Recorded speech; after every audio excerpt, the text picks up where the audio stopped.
उसे झरनों में से एक झलक दिखाई दी। सामने वाले मकान की बालाई मंजिल। वो मुख्तार ने दोनों अपने अपने रास्ते वापस चले जाते हैं। मुख्तार ने शारदा को पहली मर्तबा झरनों में से देखा। वो ऊपर कोठे पर कटा हुआ पतंग लेने गया तो उसे झरनों में से एक झलक दिखाई दी। सामने वाले मकान की बालाई मंजिल की खिड़की खुली थी। एक लड़की डोंगा हाथ में लिए नहा रही थी। मुख्तार को बड़ा ताज्जुब हुआ कि ये लड़की कहाँ से आ गई, क्योंकि सामने वाले मकान में कोई लड़की नहीं थी, जो थी ब्याही जा चुकी थी। सिर्फ रूप कौर थी। उसका पिलपिला खाविंद कालूमल था। उसके 3 लड़के थे और बस। मुख्तार ने पतंग उठाया और ठिठक के रह गया। लड़की बहुत खूबसूरत थी। उसके नंगे बदन पर सुनहरे रोए थे। उनमें फंसी हुई पानी की नन्ही नन्ही बूंदियां चमक रही थीं। उसका रंग हल्का सांवला था, सांवला भी नहीं। तांबे के रंग जैसा। पानी की नन्ही नन्ही बूंदियां ऐसी लगती थी जैसे उसका बदन पिघलकर कतरे कतरे बनकर गिर रहा है। मुख्तार ने झरने के सुराखों के साथ अपनी आंखें जमा दी और उस लड़की के जो डोंगा हाथ में लिए नहा रही थी, दिलचस्पी और गौर से देखना शुरू कर दिया। उसकी उम्र ज्यादा से ज्यादा 16 बरस की थी। गीले सीने पर उसकी छोटी छोटी गोल छातियां जिन पर पानी के कतरे फिसल रहे थे, बड़ी दिलफरेब थीं। उसको देखकर मुख्तार के दिलो दिमाग में सिफली जज्बात पैदा न हुए। एक जवान, खूबसूरत और बिल्कुल नंगी लड़की उसकी निगाहों के सामने थी। होना ये चाहिए था कि मुख्तार के अंदर शहवानी हैजान बर्पा हो जाता, मगर वो बड़े ठंडे इन्हिमाक से उसे देख रहा था, जैसे किसी मुसव्विर की तस्वीर देख रहा है। लड़की के निचले होंठ के इख्तितामी कोने पर बड़ा सा तिल था। बेहद मतीन, बेहद संजीदा, जैसे वो अपने वजूद से बेखबर है, लेकिन दूसरे उसके वजूद से आगाह हैं, सिर्फ इस हद तक कि उसे वहीं होना चाहिए था जहां कि वो था। बाहों पर सुनहरे रोए पानी की बूंदों के साथ लिपटे हुए चमक रहे थे। उसके सर के बाल सुनहरे नहीं, भूसले थे, जिन्होंने शायद सुनहरे होने से इनकार कर दिया था। जिस्म सुडौल और गदराया हुआ था, लेकिन उसको देखने से इश्ता पैदा नहीं होता था। मुख्तार देर तक झरने के साथ आंखें जमाए रहा। लड़की ने बदन पर साबुन मला। मुख्तार तक उसकी खुशबू पहुंची। सलोने, तांबे जैसे रंग वाले बदन पर सफेद सफेद झाग बड़े सुहाने मालूम होते थे। फिर जब ये झाग पानी के बहाव से फिसले तो मुख्तार ने महसूस किया जैसे उस लड़की ने अपना बुलबुलों का लिबास बड़े इत्मीनान से उतारकर एक तरफ रख दिया है। गुस्से से फारिग होकर लड़की ने तौलिए से अपना बदन पोंछा। बड़े सुकून और इत्मीनान से आहिस्ता आहिस्ता कपड़े पहने। खिड़की के डंडे पर दोनों हाथ रखे और सामने देखा।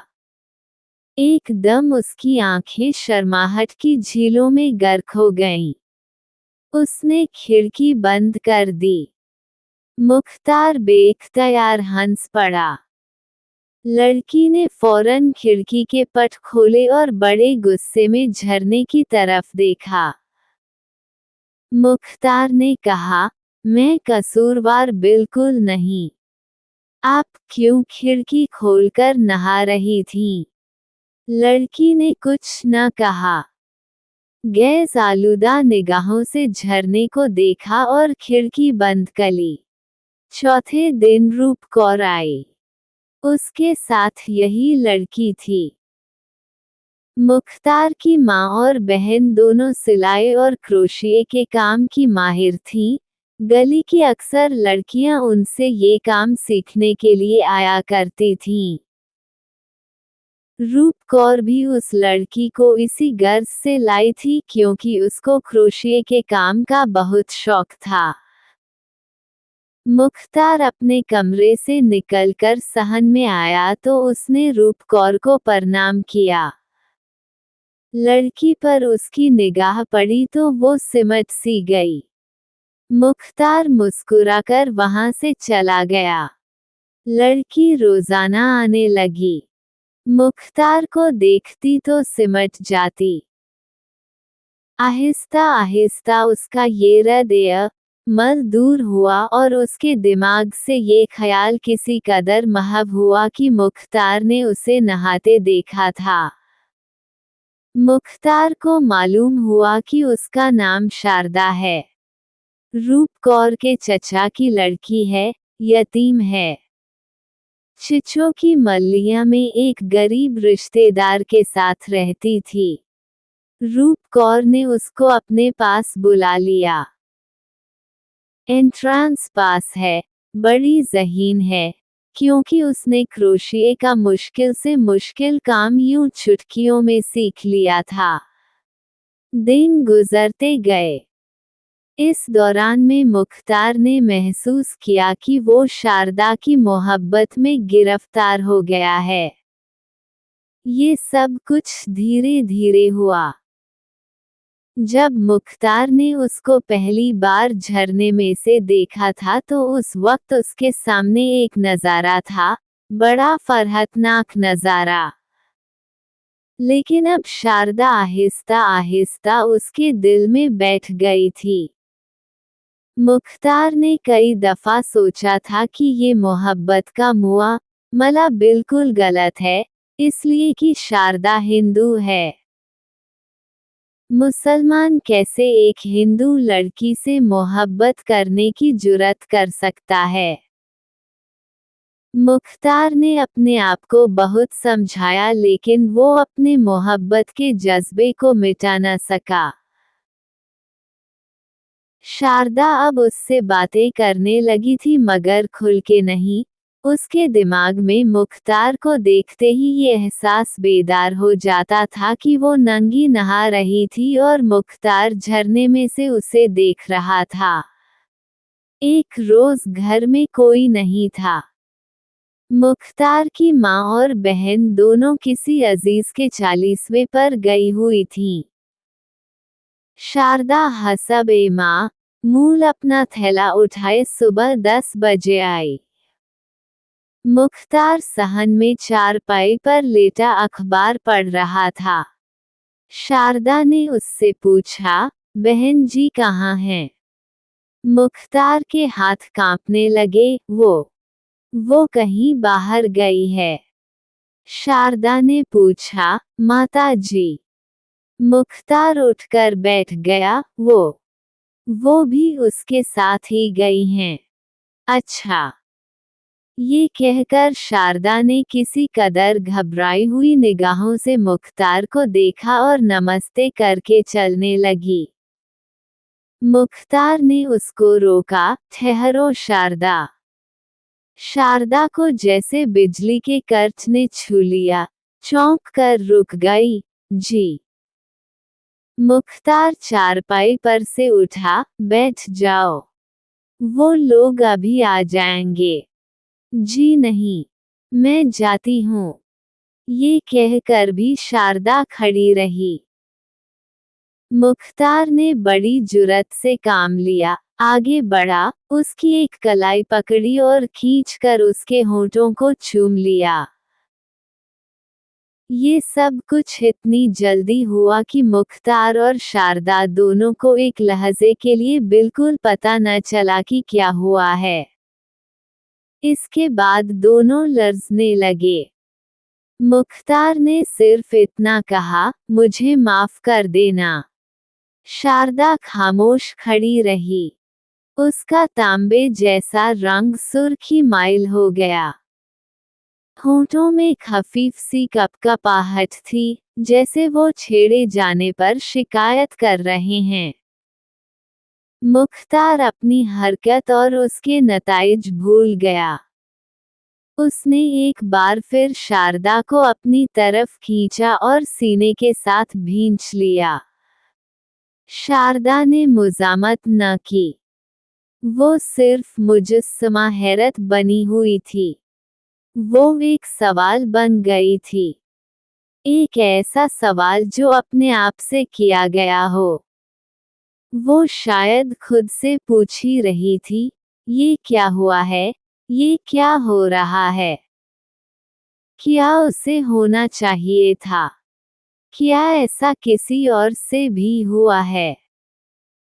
मुख्तार ने उसे चारपाई पर बिठा लिया और पूछा, तुम बोलती क्यों नहीं हो शादरा? शादरा के दुपट्टे के पीछे उसका सीना धड़क रहा था। उसने कोई जवाब न दिया। मुख्तार को उसका ये सुकूत बहुत परेशानकुन महसूस हुआ।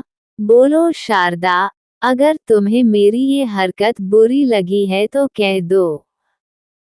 खुदा की कसम मैं माफी मांग लूंगा। तुम्हारी तरफ निगाह उठाकर नहीं देखूंगा। मैंने कभी ऐसी जुर्रत न की होती, लेकिन जाने मुझे क्या हो गया है। दरअसल दरअसल मुझे तुमसे मोहब्बत है। शारदा के होंठ हिले जैसे उन्होंने लफ्ज़ मोहब्बत अदा करने की कोशिश की है। मुख्तार ने बड़ी गर्मजोशी से कहना शुरू किया, मुझे मालूम नहीं, तुम मोहब्बत का मतलब समझती हो कि नहीं। मैं खुद इसके मुतल्लिक ज़्यादा वाकफ़ियत नहीं रखता, सिर्फ इतना जानता हूँ कि तुम्हें चाहता हूँ, तुम्हारी सारी हस्ती को अपनी इस मुट्ठी में ले लेना चाहता हूँ। अगर तुम चाहो तो मैं अपनी सारी जिंदगी तुम्हारे हवाले कर दूंगा। शारदा, तुम बोलती क्यों नहीं हो? शारदा की आंखें ख्वाबगूं हो गईं। मुख्तार ने फिर बोलना शुरू कर दिया, मैंने उस रोज झरने में से तुम्हें देखा। नहीं, तुम मुझे खुद दिखाई दी। वो एक ऐसा नज़ारा था जो मैं ता क़यामत नहीं भूल सकता। तुम शर्माती क्यों हो? मेरी निगाहों ने तुम्हारी खूबसूरती चुराई तो नहीं। मेरी आंखों में सिर्फ उस नज़ारे की तस्वीर है। तुम उसे जिंदा कर दो तो मैं तुम्हारे पांव चूम लूंगा। ये कहकर मुख्तार ने शादरा का एक पांव चूम लिया। वो कांप गई। चारपाई पर से एकदम उठकर उसने लर्ज़ां आवाज में कहा, ये आप क्या कर रहे हैं? हमारे धर्म में। मुख्तार खुशी से उछल पड़ा, धर्म वम को छोड़ो। प्रेम के धर्म में सब ठीक है। ये कहकर उसने शारदा को चूमना चाहा, मगर वो तड़पकर एक तरफ हटी और बड़े शर्मीले अंदाज में मुस्कुराती भाग गई। मुख्तार ने चाहा कि वो उड़कर ममटी पर पहुंच जाए, वहां से नीचे सहन में कूदे और नाचना शुरू कर दे। मुख्तार की वालिदा और बहन आ गईं तो शारदा आई। मुख्तार को देखकर उसने फौरन निगाहें नीची कर ली। मुख्तार वहां से खिसक गया कि राज इफ्शा न हो। दूसरे रोज ऊपर कोठे पर चढ़ा। झरने में से झांका तो देखा कि शारदा खिड़की के पास खड़ी बालों में कंघी कर रही है। मुख्तार ने उसको आवाज दी, शारदा। शारदा चौंकी। कंघी उसके हाथ से छूटकर नीचे गली में जा गिरी। मुख्तार हंसा। शारदा के होठों पर भी मुस्कुराहट पैदा हुई। मुख्तार ने उससे कहा, कितनी डरपोक हो तुम। हौले से आवाज दी और तुम्हारी कंघी छूट गई। शारद ने कहा, अब ला के दीजिए नई कंघी मुझे। ये तो मोरी में जागरी है। मुख्तार ने जवाब दिया, अभी लाऊं। शारद ने फौरन कहा, नहीं नहीं, मैंने तो मजाक किया है। मैंने भी मजाक किया था, तुम्हें छोड़कर मैं कंघी लेने जाता। कभी नहीं।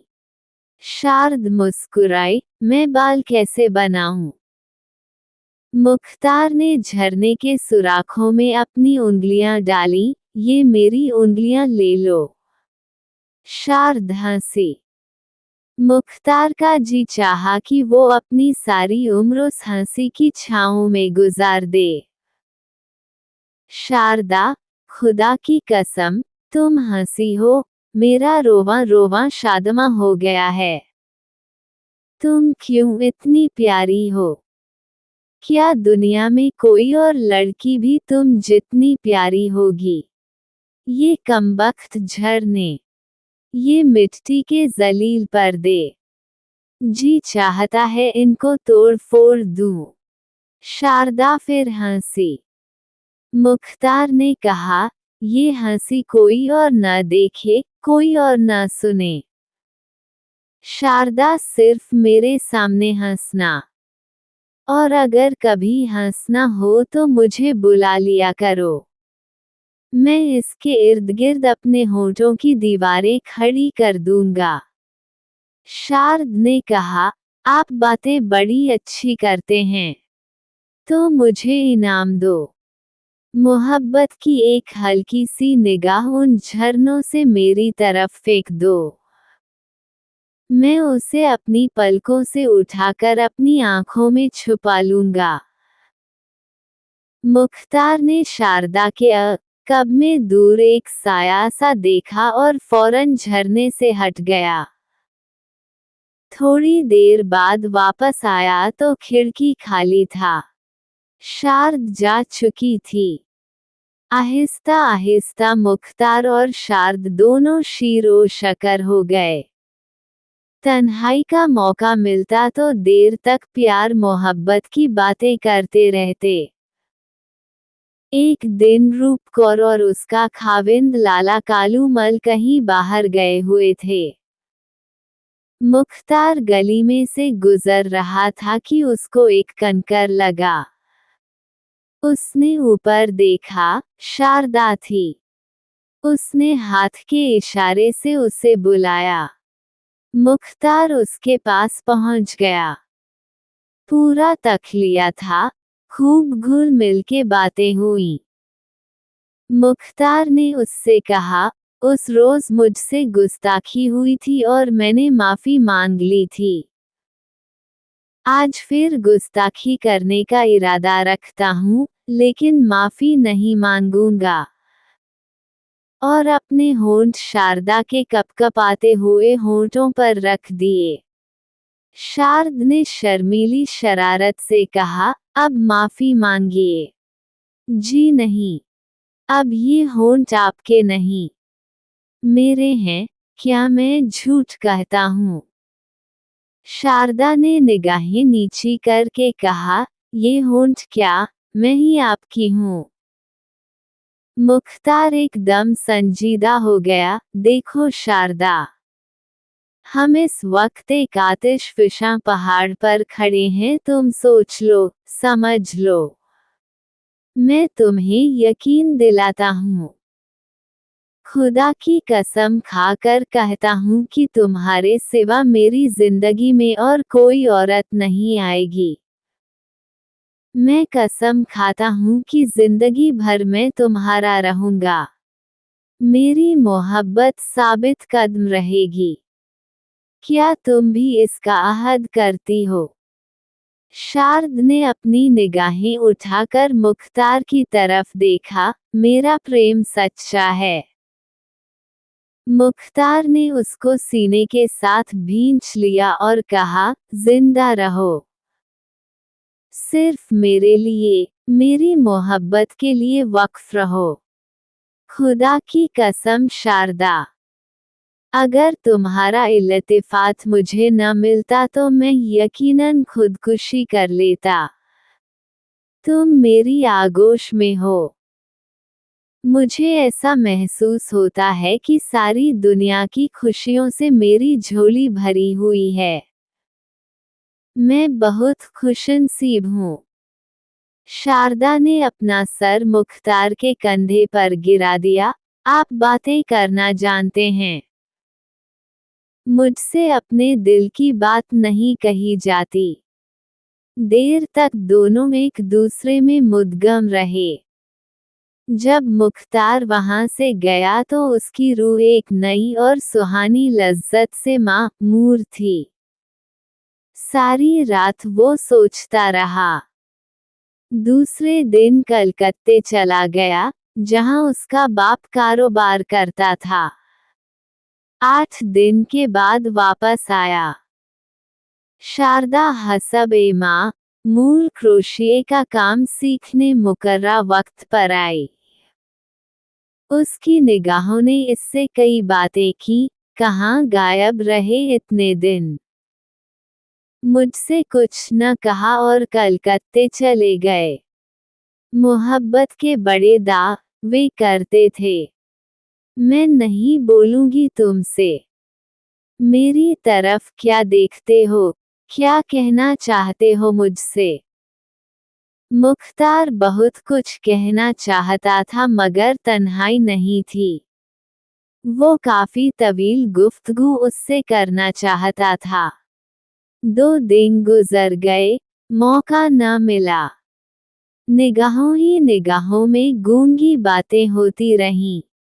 आखिर तीसरे रोज शारदा ने उसे बुलाया। मुख्तार बहुत खुश हुआ। रूप कौर और उसका खाविंद लाला कालू मल घर में नहीं थे। शारदा सीढ़ियों में मिली।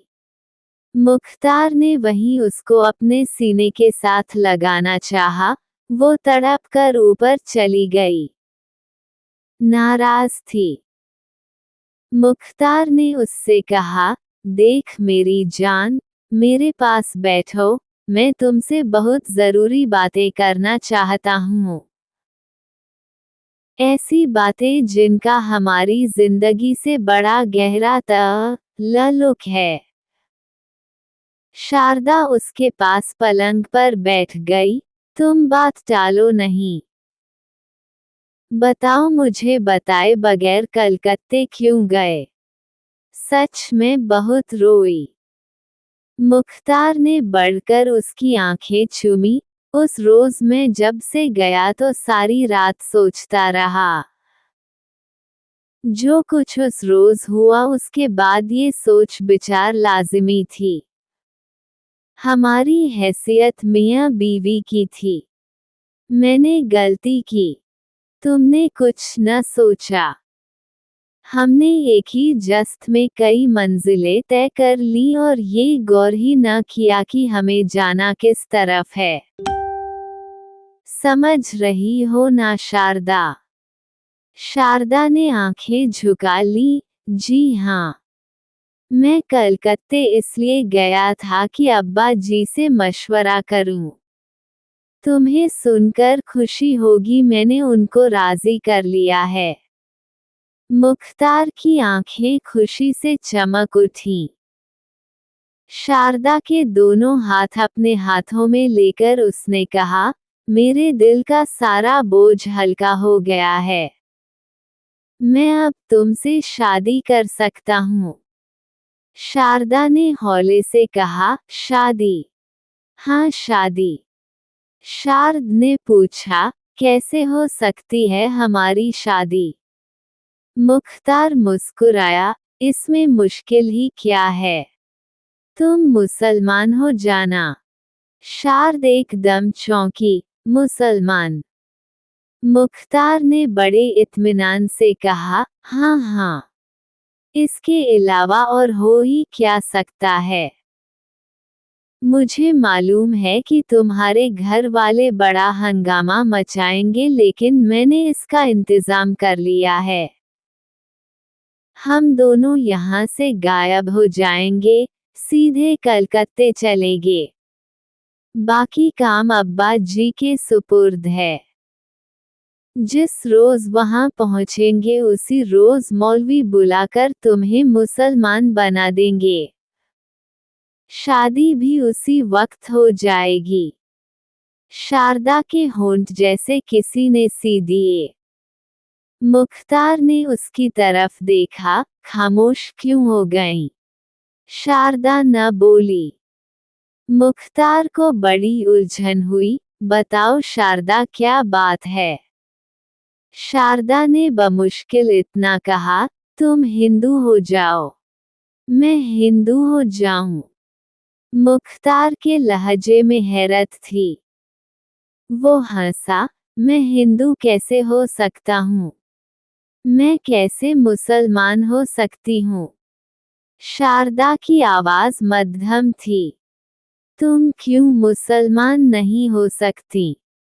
मेरा मतलब है कि तुम मुझसे मोहब्बत करती हो। इसके अलावा इस्लाम सबसे अच्छा मजहब है। हिंदू मजहब भी कोई मजहब है। गाय का पेशाब पीते हैं, बुत पूजते हैं। मेरा मतलब है कि ठीक है अपनी जगह ये मजहब भी, मगर इस्लाम का मुकाबला नहीं कर सकता। मुख्तार के ख्यालात परेशान थे। तुम मुसलमान हो जाओगी तो बस। मेरा मतलब है कि सब ठीक हो जाएगा। शारदा के चेहरे का तांबे जैसा जर्द रंग जर्द पड़ गया। आप हिंदू नहीं होंगे? मुख्तार हंसा, पागल हो तुम? शारदा का रंग और जर्द पड़ गया। आप जाइए, वो लोग आने वाले हैं। ये कहकर वो पलंग पर से उठी। मुख्तार मुतहयर हो गया, लेकिन शारदा? नहीं नहीं, जाए आप। जल्दी जाए, वो आ जाएंगे। शारदा के लहजे में बेइत्तेनाई की सर्दी थी। मुख्तार ने अपने खुश्क हलक से बमुश्किल ये अल्फाज निकाले, हम दोनों एक दूसरे से मोहब्बत करते हैं। शारदा, तुम नाराज क्यों होगी? जाओ, चले जाओ। हमारा हिंदू मजहब बहुत बुरा है। तुम मुसलमान बहुत अच्छे हो। शारदा के लहजे में नफरत थी। वो दूसरे कमरे में चली गई और दरवाजा बंद कर दिया। मुख्तार अपना इस्लाम सीने में दबाए वहां से चला गया।